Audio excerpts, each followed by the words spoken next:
Welcome to JasonWhiskyWise. Myself, Jason, bringing you Whisky Advent Calendar, day number 22, where today we're going to be doing, well, pretty much unboxing day number 22. So whilst I get to that, I will leave you a comment which you can then probably ask Monkey, but he doesn't speak very much. He's giving me the silent treatment.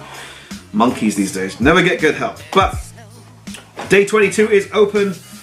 We have the BenRiach 10-year-old, which is a very nice expression. Now, if you guys haven't heard of BenRiach, I'll think of a question whilst talking through this.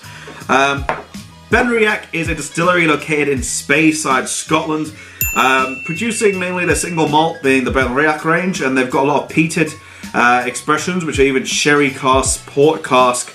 They've even got a few muscatel, which is other types of sherries. So really interesting finishes from BenRiach, and they're also owned by Brown-Forman, who own Glendronach and Glengusau.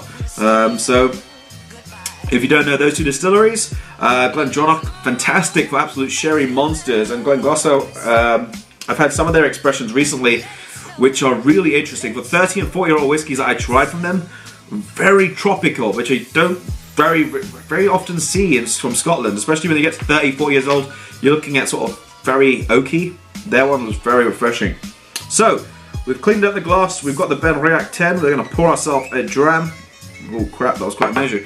Try not to go through too many of these, because as I've got the samples, I can then go and sit and do another review for them when I get to doing the full length reviews. So you guys will see this one being a shorter review and the longer review as well. So I forgot there, what I was going to do is ask the question, and the question of the day was going to be, what's your favourite region of Scotland? So, for example, one of my favourite regions is Campbelltown, and one of my favourite distilleries from there, I'd probably have to say, is between Springbank and Glen Scotia. As though I know there's only 3 distilleries, but let me know your comments down below in the comment section, and Monkey will read it out, hopefully, in the upcoming video. So, let's begin by nosing this one over here, the BenRiach. So to begin on the nose of the BenRiach 10, really light in all honesty. This is not really giving so much of an aroma. At 46% it is very faint, but you're getting those sort of fruity aspects, those apples, the green pears, but soft green conference pears. A little bit of apricots, nice sweet apricots, but ever so faint. A little bit of peaches with the skins. And a vanilla note that sort of sits there, and it's just sort of, it's so gentle, and you've got to sort of really put your nose into the glass to really get the flavours. No real spice, and no sort of peaty aspect either. Even though BenRiach do peat some of their whiskies, this one is just so light. I'm just sort of having to stick my nose so deep in the glass, I'm just not being able to pick up anything else. So let's get into the palate for this whiskey. Solange. So on the palate for the BenRiach 10, instantly you're getting spice. Spice that you never even felt on the actual nose of this whiskey. It's now revealed on the actual palate. A soft peppery, sort of I'd say sort of white pepper. A little malty aspect. A chewy barley. And this is all combined together with a bit of a cereal note. Almost like you've got fresh oats in the morning and you haven't put anything with the oats. They're in your bowl and you decide to take a spoonful of that and just you're chewing on that.